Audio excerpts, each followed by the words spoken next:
Welcome, Angela. It is so Thank nice you. to get a chance to talk with you. I'm super interested in your story, just in what you're doing and how you're kind of doing it with your own style. I love your the way you push back on the idea of like having a routine, and I think that's super important because I'm sure there are people who can relate. So I think what I would love to start with is just kind of familiarizing everyone kind of with your story. So if you could just kind of walk us through generally where you started, what it looks like now, where you're headed, and I'm sure questions will totally arise as we're talking. So Sounds good. I wrote down my timeline because the pandemic pretty much erased any semblance of time. So I had to kind of take a step back and realize where I am. So back in May of 2019, I came across your Instagram ads and they really resonated with me. I was working for an architecture firm that specialized in K through 12 public schools, and in order to build public schools, you have to get approval from your taxpayers. So I was helping them run election campaigns to get those school bonds passed. And it was a lot more political than I expected it to be. I kind of assumed everyone would be on board with supporting schools, but that wasn't the case. So it was very stressful. Interesting. And just not fun. It was not fun, and it was exhausting. It was like 50 to 60 hours a week, and just not what I was interested in. So I came across your ads. I did the free course. I was hooked. It spoke my language. I needed autonomy over my time, and I have a degree in marketing or public relations, and I've been doing marketing forever. So I felt like I had the skill set that I could bring to the table. So I started the course in May of 2019, and then in June, the company I was working for handed me a contract, basically giving them 100% ownership over all of my intellectual property, to the point where anything I did for them for their election campaigns, I couldn't include in a work portfolio for future jobs. If I learned like an Excel formula while I was there, I wasn't technically allowed to take that Excel formula with me.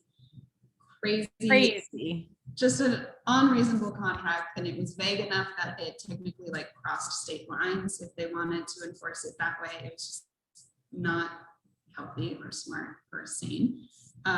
So I refused to sign it, and in July they fired me because I refused to sign it. Good for you. I mean, obviously, I'm sorry you got fired, but I love that you just like stood your ground, even in the face of like something huge.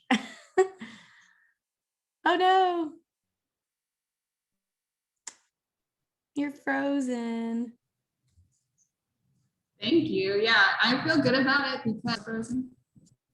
I think you're moving now. We're good. We're back on. Yeah. Yes. I was excited about it later on because about a month or two after they cleaned house and fired like half of my team, but those people had already signed the contract. Whoa. So yeah, so I was glad that I didn't. Yeah. So then I just kind of dove into the course and really just started digging into it. I started researching to figure out what niche I should dive into, and I knew that, cannabis is a big deal. It's up and coming. It's spreading like wildfire. So I just started digging into it, and I realized that they don't have a lot of help right now. Like there's such a big industry that don't have a lot of options. So I saw an opportunity, and I dove right into it. I got my first client around like October of 2019, and then my boyfriend and I moved from Texas to Florida. I was kind of like off and on with it, and then I decided in February of 2020 I was going to go full force, and then COVID hit. Yep. So that was a little bit stressful. So I honestly, going through all of that, I probably didn't really like stand firmly on my feet in cannabis until like May or June of 2020. So it's been about a year now. But it's going well. I mean, I started with cold emailing, which worked for a while, but then I kind of got stagnant there for a little bit. So I jumped into LinkedIn, and LinkedIn just exploded. It's the only social media platform that lets you talk about cannabis openly. Oh, So really? there's actually a lot of cannabis people. Yeah, you can talk about whatever you want about weed. Like, Yeah. they're very cool with it. So I mean, I I wasn't just expecting a gotta, lot of cannabis people to be on there, but yeah, me either. I would have not expected that. And I just got a taste of it when I was posting your student success story, and Facebook flagged it and kept taking it down. And it was like flagged for commerce reasons.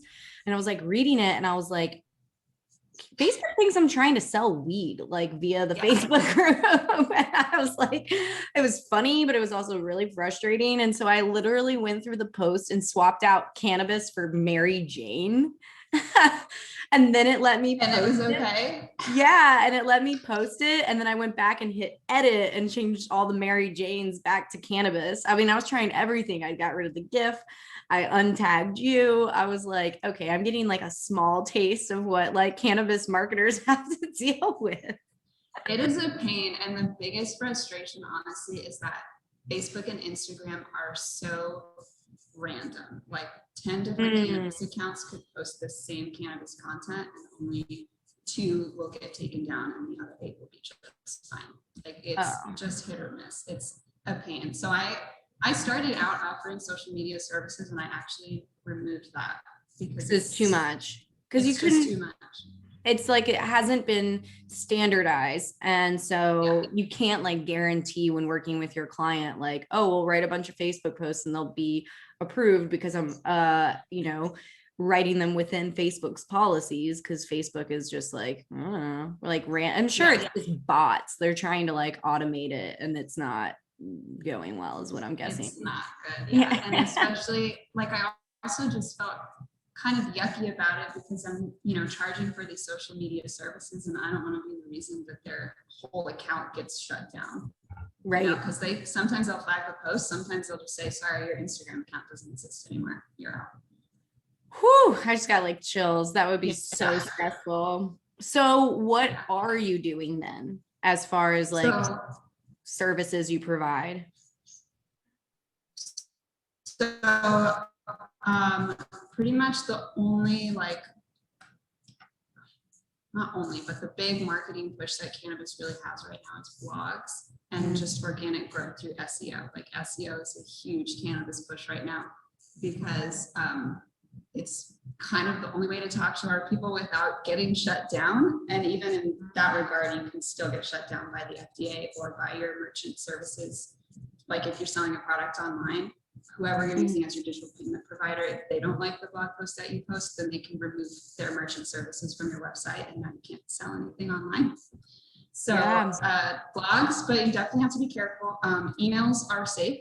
So definitely emails. I was gonna say, getting everybody you can onto that email list like ASAP seems like what I would be. I mean, I don't know that much about the cannabis industry, but that was like what I was suspecting. I was like, just get everyone onto your email list like fast. Emails are big. And then I'm doing product descriptions and website copy. Nice. That's good. There's so many new businesses. Like, I can't even explain to you guys how much work is available in cannabis, because there are new businesses popping up every minute.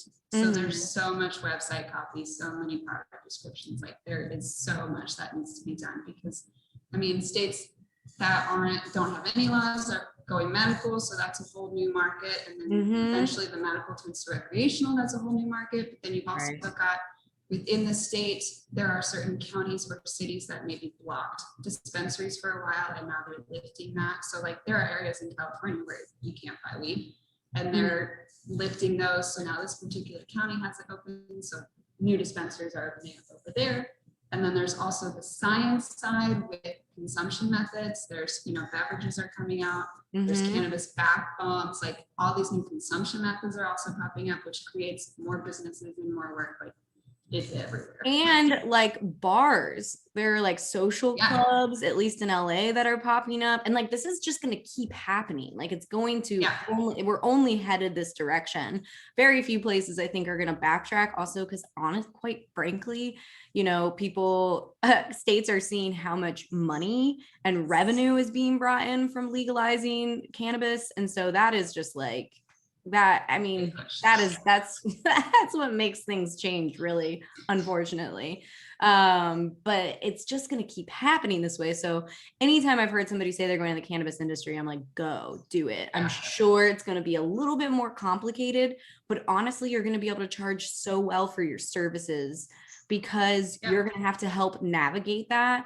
And just, I think a big thing of, I would suspect a big part of this is just being like super straightforward with your clients. Like, this is a rapidly changing industry. I am at the top of like, I'm in it. And so I'm very aware of like what's going on, but like, we're going to encounter unexpected situations just by like the nature of being in this industry. And you just got to like say that and own it, right? Like, yeah, you do. And honestly, it's helpful because they're usually pretty aware of that too, because even like the laws to get their licenses, I mean, by the time they start the license process and they get to the end of the licensing process, and it's 1,000 different changes has happened in between there. So they're very aware that it's kind of like the wild, wild west. We're just out here. It is the wild, wild weed west.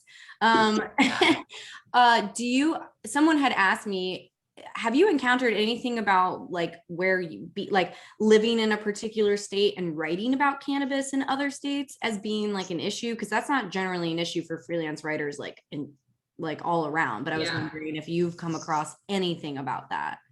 I haven't. So I live in Florida. All we have right now is medical. We don't have any recreational, and I have not had any issues with the other states. I've worked in New York, California, Colorado, Missouri, Massachusetts. Like, they just need help, so they don't really care where you live. Yeah, I can't. Somebody asked me that, and I was like, I can't imagine that being an issue. But I definitely thought it was a good question to bring up in case you had come across any of that. Yeah, it's interesting that. Go ahead. Sorry. I was just going to say, you do have to pay attention to the specific laws. Like, I just wrote some website copy for a dispensary in Massachusetts, and in Massachusetts, public consumption is not allowed. So they wanted to talk about like bringing some joints to the beach. And I was like, well, we can't be like super straight. Yeah, we need to. Is public consumption allowed anywhere? I don't know. I don't think, not that I feel like that's, I mean, I'm in LA and it is like, it is very, very legal as far as like the rest of the country is concerned. But everyone who visits me is like, wow, California smells like pot. And I'm like, yeah. And you just like walk down the street. You just walk down the street and you're like, it is very legal here. But I don't think it's like technically legal to consume it like publicly here. I think there might be some caveat in New York, actually. In New York. Some special rules in New York. Is there a particular resource you go to look up these laws? Is it like, you just have to look at each state's website. The state government has a site. And it will have like a few pages or so on like what's legal right now.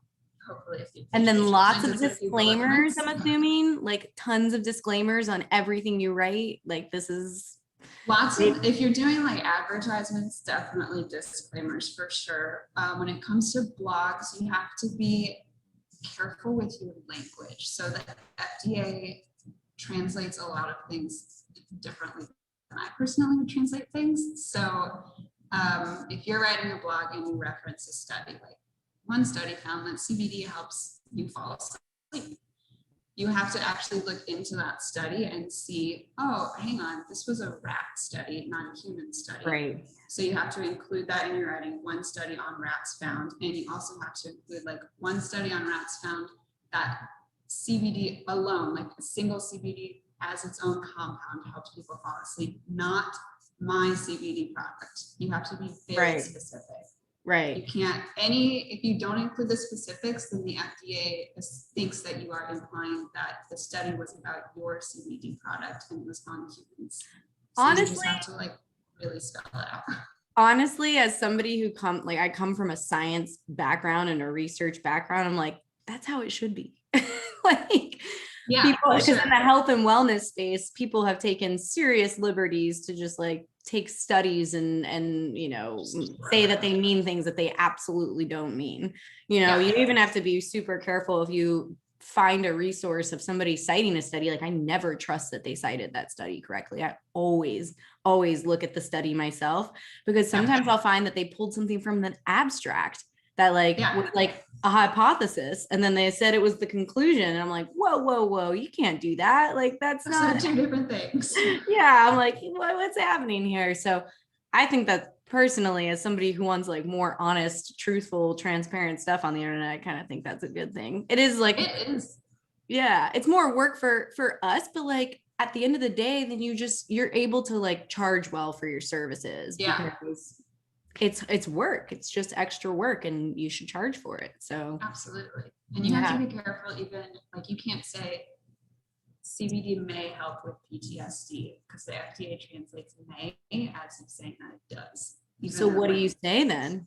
You have to say like, a study of 8 individuals claimed that CBD helped with their nightmares, or, you know, like you have to get very, very specific with it. So, but it's definitely the right approach. And it's honestly been very helpful for me, even just as a cannabis user, to see like, there's not really any human evidence about what cannabis can do or not do for us. Like all of the studies that we have are either very small clinical trials, like 7 to 10 people, or they're test tube trials where they're on rodents. There's not a lot of human facts out there yet.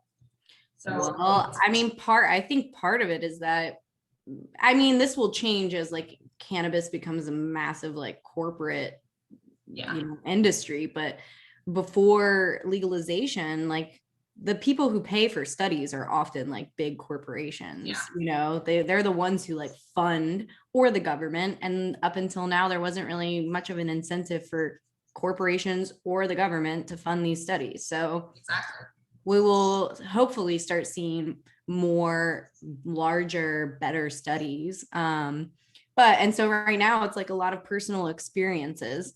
But the thing about cannabis is there's so much information out there on personal experiences, and people are willing to kind of like use those. Not that you need to like incorporate them into your marketing pieces, but I think it's important to remember that like, as long as your copy, and correct me or add whatever you think, you know, from your own experience, Angela, but I feel like as long as you're like really trying to be super transparent and open and honest, like that's going to build trust with your consumer as a marketer within the cannabis industry. And so that's the strategy. The strategy isn't to like say it does something that it doesn't. It's to be like a really forthright and honest like brand, and say like, you know, we don't have a lot of studies. I think people, it goes so far when you admit what you don't know in marketing. And I think that it's kind of, we could be doing a lot more of that, especially, as somebody in the health and wellness space. And so I see like cannabis as like an opportunity to really do that, and to be that honest and straightforward and helpful brand. And I agree.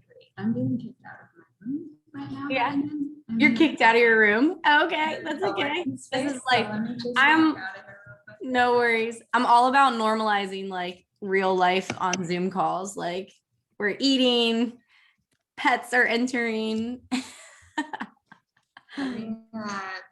just gonna put my stuff on the ground. Do you guys mind if I just shove it on the floor? Okay.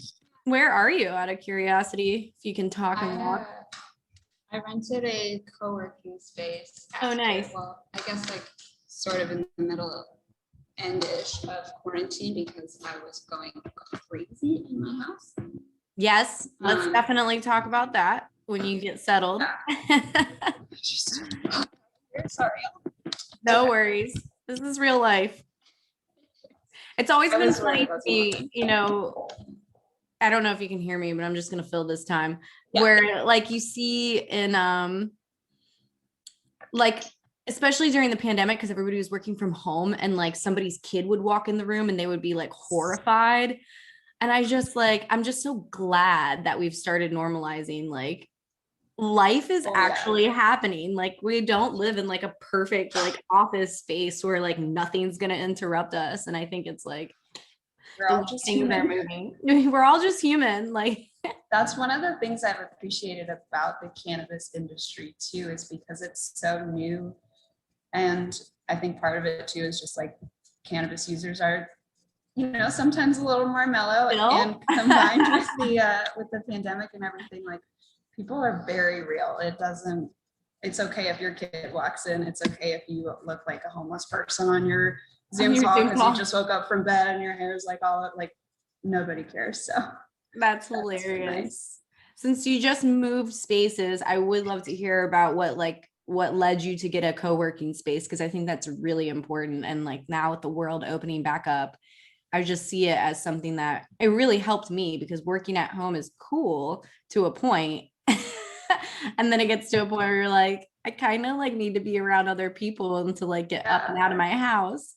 I was so excited to work from home. I was like, finally, I can do this. I don't have to go sit in an office. And about 4 weeks in, I was like, I gotta get the hell out of here or I'm gonna die. Like, this is so true. It's so true. Just having a reason, honestly, to like shower and put on makeup, it's a game changer mentally speaking. Like, it just is helpful. I mean, I still have a lot of days where I work from home, especially if I have a lighter work day. And if I do work from home, I try to work outside, so I'm not in my house. Mm-hmm. But I just realized that my house is my sanctuary, and bringing work into it, it was like, it was taking away from that, and I wanted my home back. And I also needed some human interaction. I'm pretty introverted, so I don't need a ton, but even just like, hey, how are you? Like, that's enough for me, but I needed that. Yeah. I think that's so important. And do you find you're more productive, like efficiency wise, like at your working space? Yeah, me too. When I was at my house, I was like, I might as well start that load of laundry, or maybe I'm hungry. Let's go see what's in the pantry. Like, a 2-hour task would take me 8 hours. It's so true. There's something about like having a space that's sacred for like work. So you're like, this is my workspace. And also there's something about when I have a co-working space, like I want to get out of there and like do other things. So I like get things done so much more efficiently, for sure. Definitely helpful. And I'm not a ton of like brainstorming and bouncing ideas off each other, but there's a whole bunch of other freelancers in here, and a lot of them are freelance marketers. So I don't know, it's helpful to just, freelancing is lonely. It's helpful to have other out there. Oh, I'm so loud in here. I'm so sorry. It's okay. We're normalizing all of it now. Helpful to bounce ideas off of other people sometimes, because it can be exhausting to just work with your own brain sometimes. Totally. It's funny. That's like, honestly, a majority of who's in co-working spaces are other marketers. Like, so a bunch of freelance marketers. That's been my experience. And when I travel, I find a co-working space usually, even if it's for a week, because it's such a great way to like meet people and to like learn about like what's cool in the area from people who are like doing more than just like passing through. Co-working spaces are really, really cool, especially because a lot of them try to do like community building events. Actually, I would say especially outside of the States, not as much in the States, but if you're traveling and you are going to be there for a week and you need to get some work done, like co-working spaces are awesome for just like events, meeting people, learning about the area, finding cool places to go that like, you wouldn't get from just like looking at a blog on Google about what to see in the area. So yeah, I'm a big fan of co-working spaces. So I'm going to hop over to the questions that people, it's okay. This is real life. I'm going to hop over to the questions that people submitted. One was saying, how are you getting clients if you're not advertising? I think that was LinkedIn was LinkedIn mostly. For sure. Mm-hmm. And honestly, the industry is small right now. Everybody knows everybody. So, and there's, like I said, there's not a lot of options. I'm sure there are a ton of cannabis copywriters out there, but there's not so many that it's saturated yet. So if you make a connection with one business, with one CMO or whatever, like there's referrals all the time. Mm-hmm. So if I'm dying for work, I will go on LinkedIn and start sending direct messages.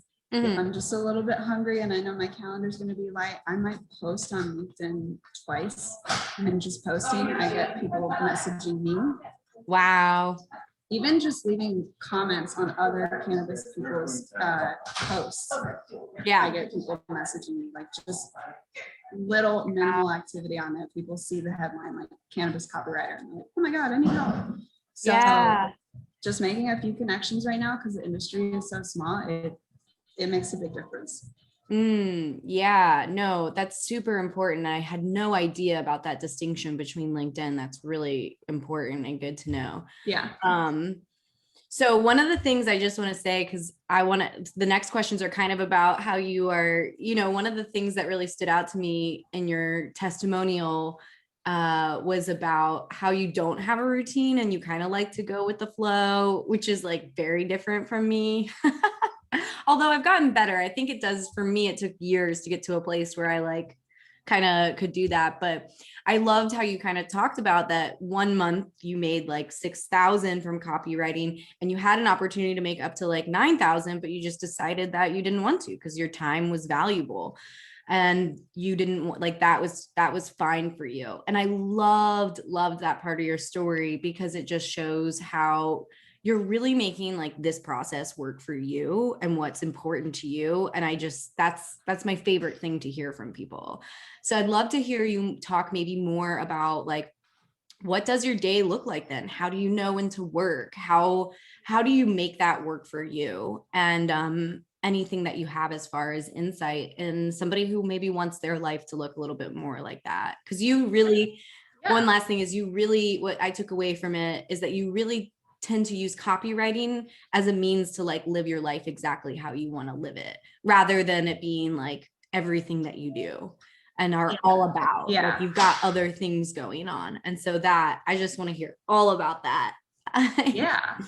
So my goal in being my own boss was having autonomy over time. That was my number one thing. I've really struggled with having a schedule or a routine since I was a kid in school. I would get very upset that I had like this structure. So that's what I set out to do. And I struggled for a while because I didn't realize how ingrained the idea of a routine was just in my body, just going from school. And then I've had a job since I was 12. So keeping that like 9 to 5, whatever, like I struggled to break out of that for a while. And I struggled with my business because I wasn't happy with it because I thought that I had to do the 9 to 5. I thought that that was the requirement because that's all that I knew. So I took a step back and just started reevaluating what I wanted. And I have like semi-structured. So I don't work on Mondays at all. That's the day that my boyfriend and I keep for each other. So Mondays I'm off the grid. I only take calls from clients or really from anybody on Tuesdays and Wednesdays. That's when you can reach me. And other than that, like I'm not available to talk. We can email because I'll be working Thursday, Friday, Saturday, Sunday off and on, but I'm not, if we want to talk, it's Tuesdays and Wednesdays and that's it. So that's been really helpful. And then as far as actually working, it really just depends on what I have to do that week. If I have a lot to get done, then I got to get up and I got to go do it. But honestly, I don't get to the office before noon any day of the week. I love this. Like your way of doing life is so what I think a lot of people want to eventually get to. I mean, this is the dream right here. And I think, I mean, for me, it was so wild to me. I sat down at my desk from 9 to 5 for years. And then I was like, what am I doing? Like, why? Yeah. It's so ingrained in us. And so it feels like it's a requirement and it's not. Like, if you can keep yourself productive, I mean, I'll work from noon to 5 and then I'm out. Yeah. It's so, and one thing that I've learned over the years is that you will fill whatever time you give yourself to do something. So if you have a blog and you give yourself an entire 8-hour day to write it, you're going to take all 8 hours. But if you're like, I'm only going to give myself 3, like you will do it in 3. It's like my number one thing that advice now that I give people when they want to be faster at what they do is I'm like, limit the time you give yourself. Like it really is all about that. And so I love that you're just going in from like 12 to 5. And so you're not a morning person, I take it. Not a morning person. And honestly, sometimes I don't even start work until 5 in the evening. Like sometimes I work from 5 to midnight. My boyfriend is in the restaurant industry, so he doesn't usually go into work until 5 in the evening anyway. So if we want to spend the day together, then I'll just start working at 5.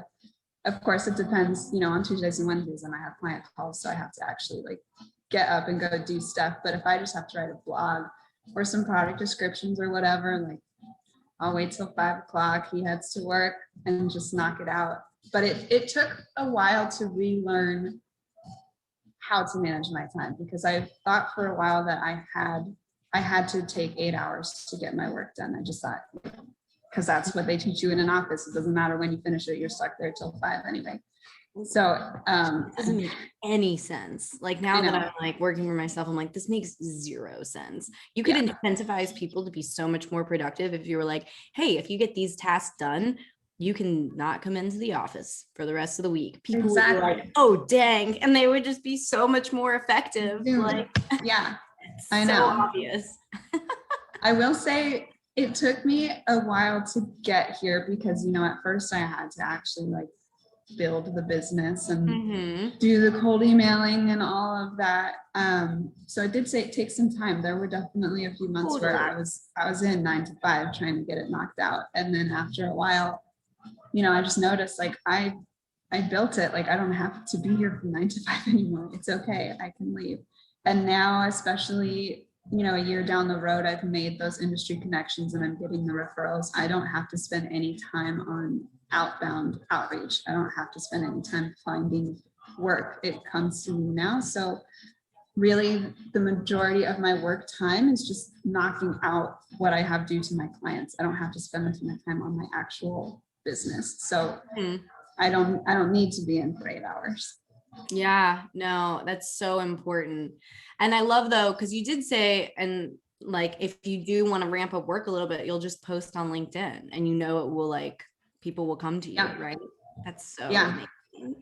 there's it's like mind blowing how many cannabis people are on LinkedIn. It's crazy. It's seriously. I wonder how many throw a couple of posts out there. I wonder how many people are going to switch their niche like literally today from this call. Guys, by the way, everyone who's watching, if you have questions, you can please drop them in the chat because we're going to be like kind of wrapping up here soon. One of the questions that somebody submitted was, do you have retainer clients or are you doing one-off jobs? And what does that look like for you? I have a few retainer clients. My retainer clients are, well, that's not true. I was going to say they're all blogs, but I do have one that's also emails.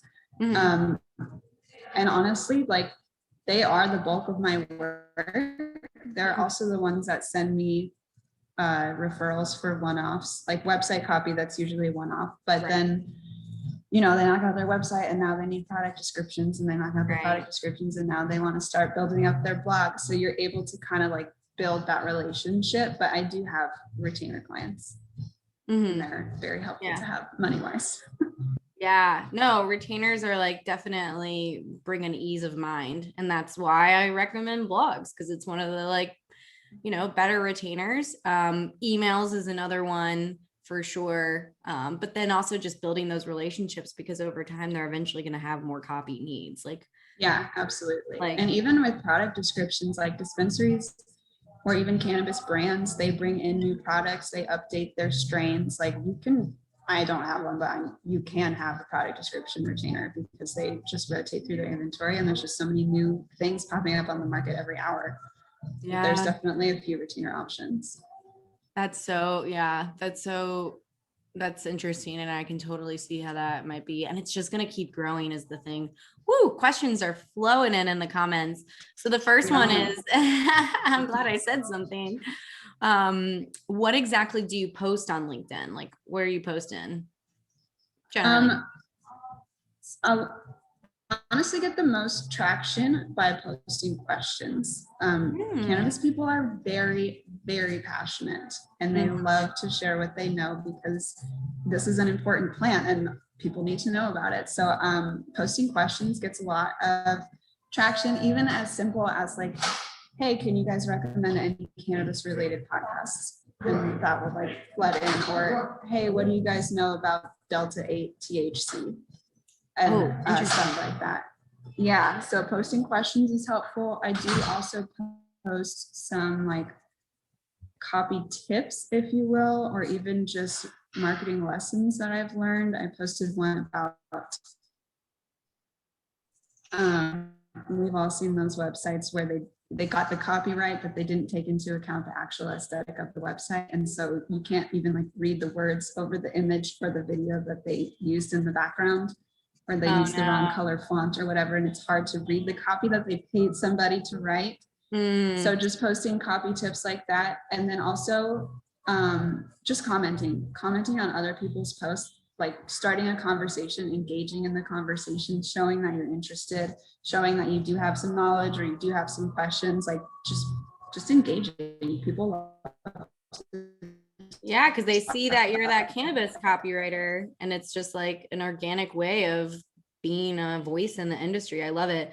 That's something that I was recently telling somebody else is they said, I don't feel like I have anything of value to like say on LinkedIn.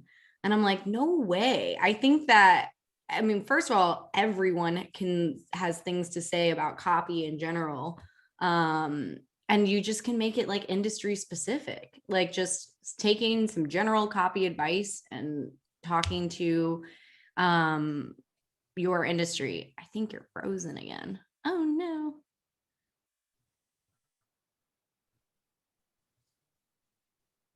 Yeah. Okay.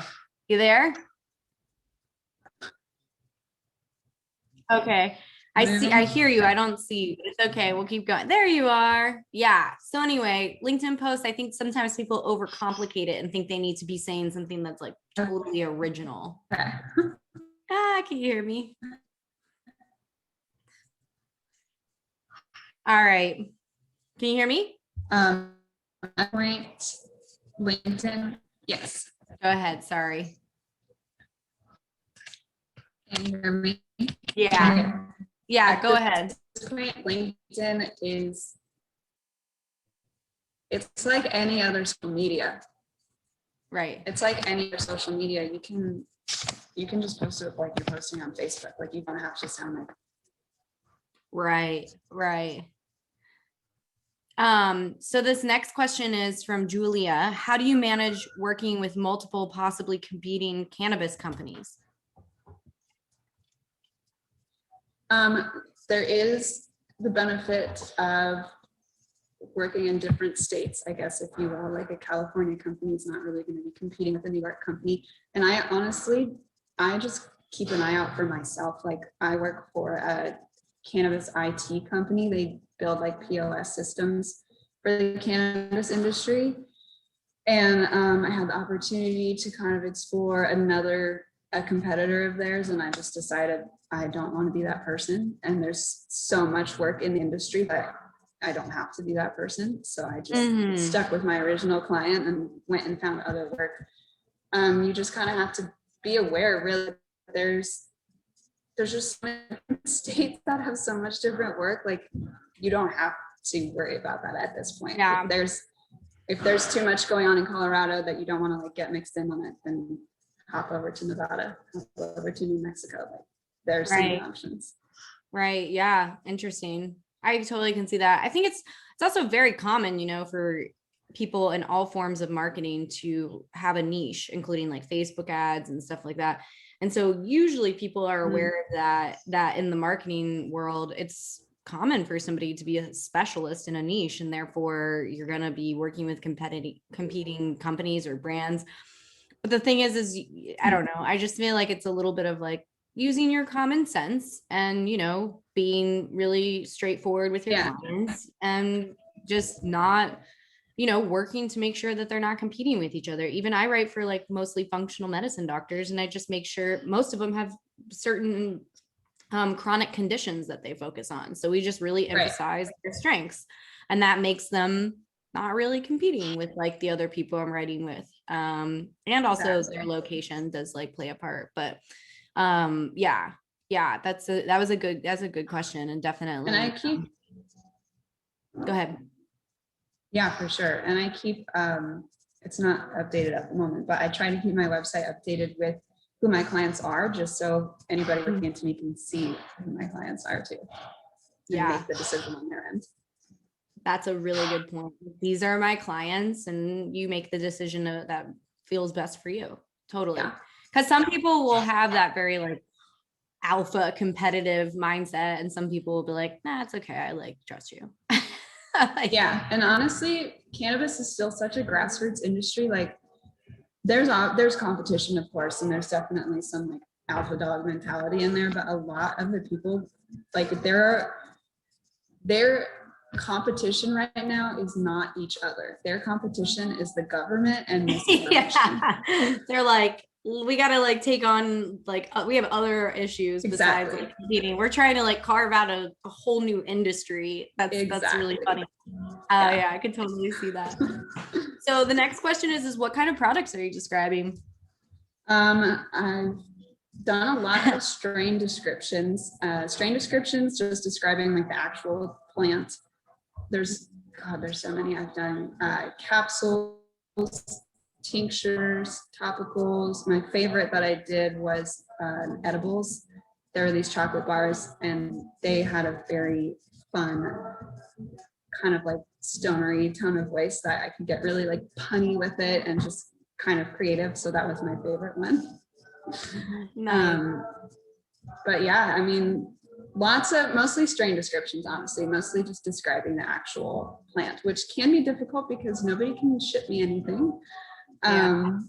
But there's enough resources online about the plant, and usually the dispensary or the grow operation or what have you, like they have their own information as well. And every product has to come with a certificate of analysis, a third-party lab test that tells you like the cannabinoid content and what terpenes are in there. So there's information available for sure.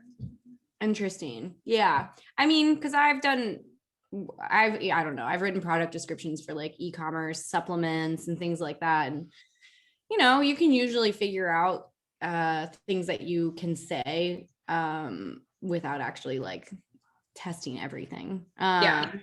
So I've had some clients like CBD clients that, they can ship me their CBD stuff and that makes it easier, but any THC, I can't touch any of that. Yeah.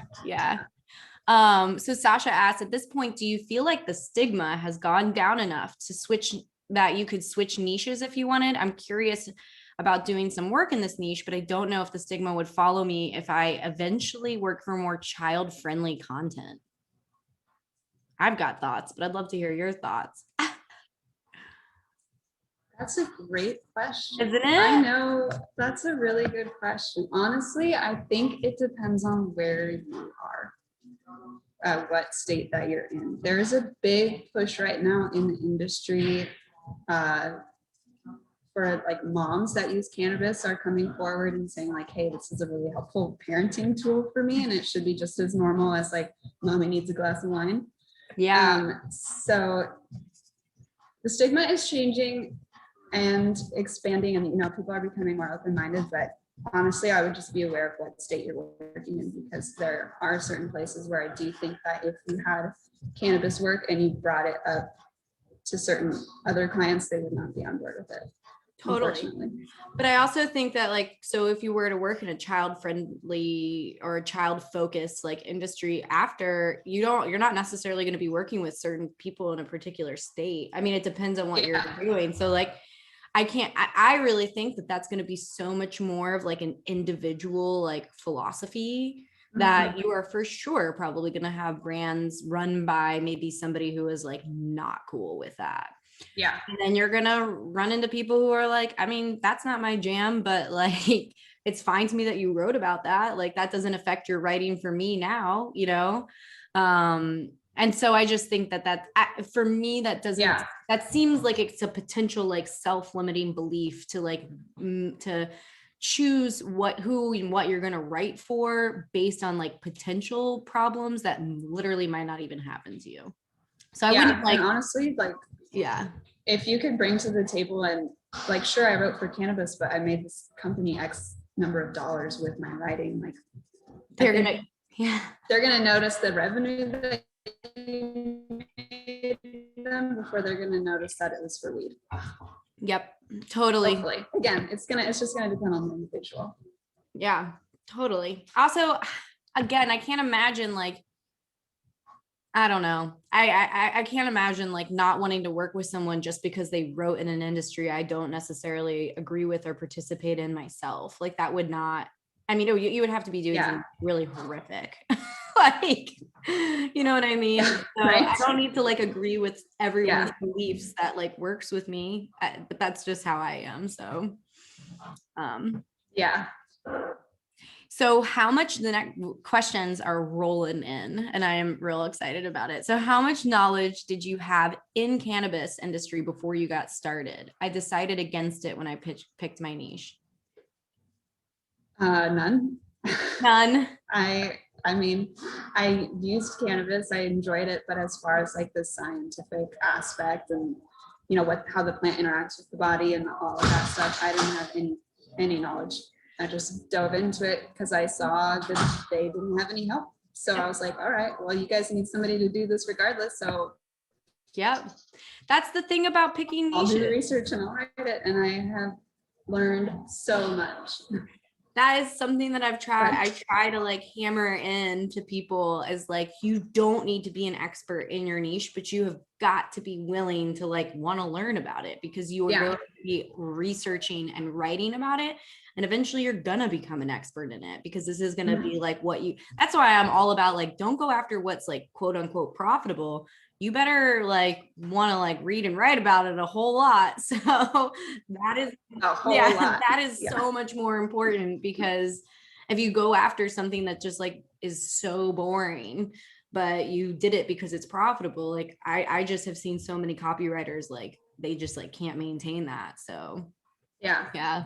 And there is a struggle with that, honestly, on the boarding aspect in cannabis because all of the businesses are so new, a lot of them want a lot of the same content. Like I have written about CBD versus, like I've written about CBD versus THC 100 freaking times at this point. So for me, like, it's not fun to write that one anymore, but I've written about it so much I can knock it out in an hour.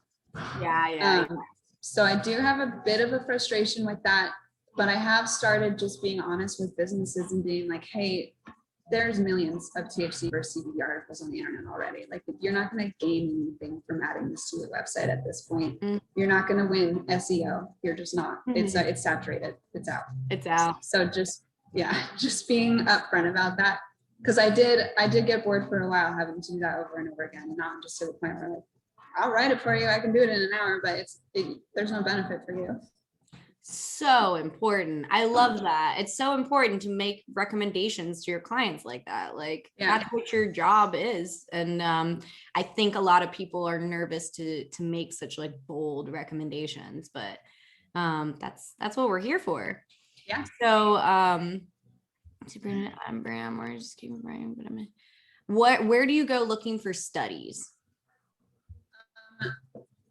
Google for sure. I always add scholarly at the end of my searches. I pay attention to the sources. Like, NCBI is a great source. There's also a resource called Project CBD that has a lot of good stuff. PubMed. I literally just add scholarly or scholar at the end of my Google search and just dig through it that way. Science Direct has some good stuff. But yeah, just make sure that it's legit. It can be helpful to look at what other blog writers have written and look at their sources. Yeah, look at their study, like you were saying earlier. Like if they reference this study, like look at the study yourself. But it's easy to find the studies that way if you look at other blogs and see what their sources are. Definitely. That's so that's similar, like places besides Project CBD, everything you listed is very similar to like any other like place that you Yeah. would look for a study. It's all the same. That's good to know. Yeah. So if you don't mind sharing, what do you charge generally for blogs, emails, and product descriptions? So when I first started, I was doing $200 a blog. Quickly started to resent that because it takes a lot of time to research this stuff, especially when I was a newbie and I didn't know anything about it. It would take me like 6 to 8 hours to write a blog, and for $200, I was like, I'm not doing this. Yeah. Bumped to 250, still wasn't enough. So right now I'm at 325 for a blog. And I did also bump my word count. So it was originally $200 for 1,000 words, and now it's 325 for up to 1,500. So I usually stop around like 1,200 to 1,500 words. Nice. So that's where I'm at right now. Blogs are the only thing that I have consistent pricing around. Everything else I just do project by project basis, because honestly, a lot of cannabis businesses don't have a ton of cash money. So you kind of have to work with people on that sometimes. And a lot of people bring different resources to the table, if you will. Like if I'm writing a product description from scratch, depending on the word count, that's anywhere from like 70 to $100. If they're bringing me something that already exists and I'm just tweaking it or adding to it, adjusting, what have you, then I'll be closer to like $55, $60 a description. And same with website copy. Sometimes they just need some adjustments, or they just need to add a section. Right. That might be closer to like $300. Otherwise, if I'm writing a whole page from the beginning to end, it's like $500 a page. Yeah. Nice. But again, this is after, I've been in this for 2 years now. I definitely did not start there. Yeah. Yeah. And it takes a while to build that confidence too, to decide like, I need more money than this, and I'm providing them value. Right. I know I say this all the time. I'm like, I give you guys like a starting point, but at the end of the day, you got to like feel it. You got to feel like, okay, I did not charge enough. And that's always a bummer of a situation to go through when you work on a project and you're like, that was not enough. I should have charged more. But that's the only thing that really is going to make you charge what it's worth next time. So it's an important thing to go through. It never feels good, but yeah, I love that. So and you can also, like, if your business, they don't always have a lot of money. Opening a dispensary is freaking expensive.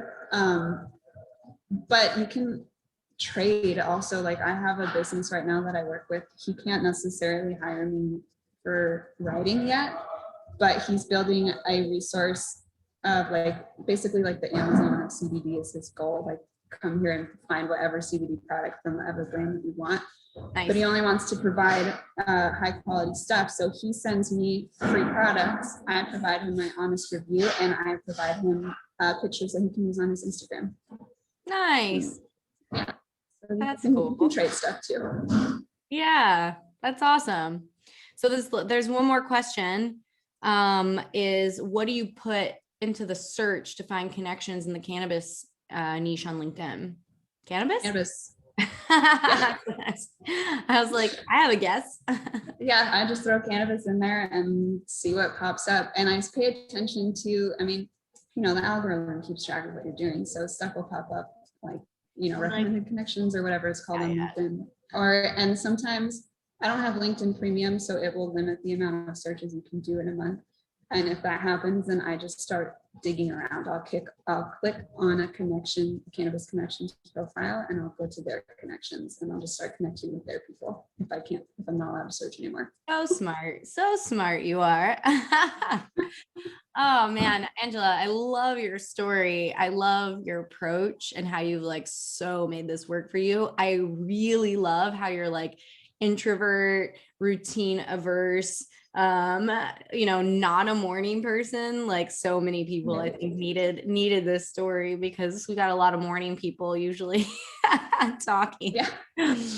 So now I felt bad for a while about not having a routine, and now I'm like, whatever, it works for me. Yeah, whatever works for you, truly. At the end of the day, you can hear people's recommendations for like what worked for them and try it yourself. But if it's like pulling teeth, you just got to figure out your own energy and your own strategy. And so I just have like loved that.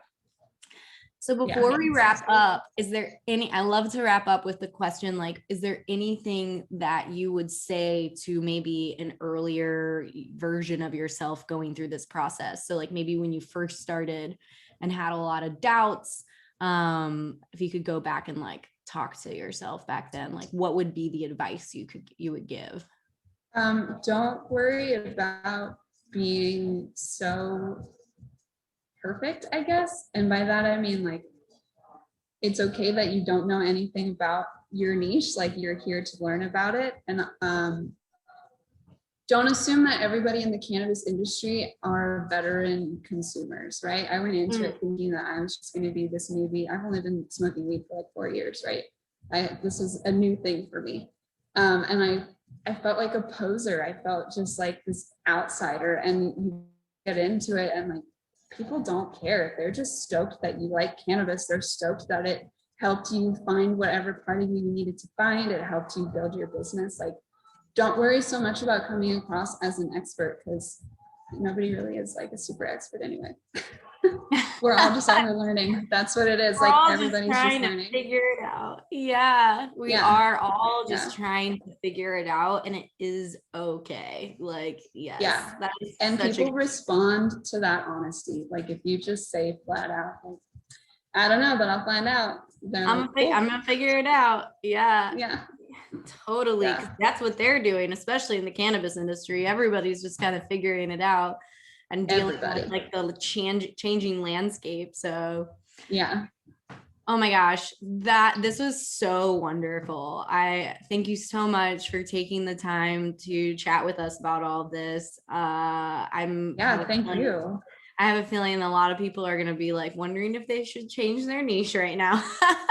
There's so much work, you guys. Even if copywriting's not your thing, I mean, they need graphic designers, they need web designers, they need security staff, they need lawyers, they need accountants, they need everything. They do. They need everything. Yeah. Yeah.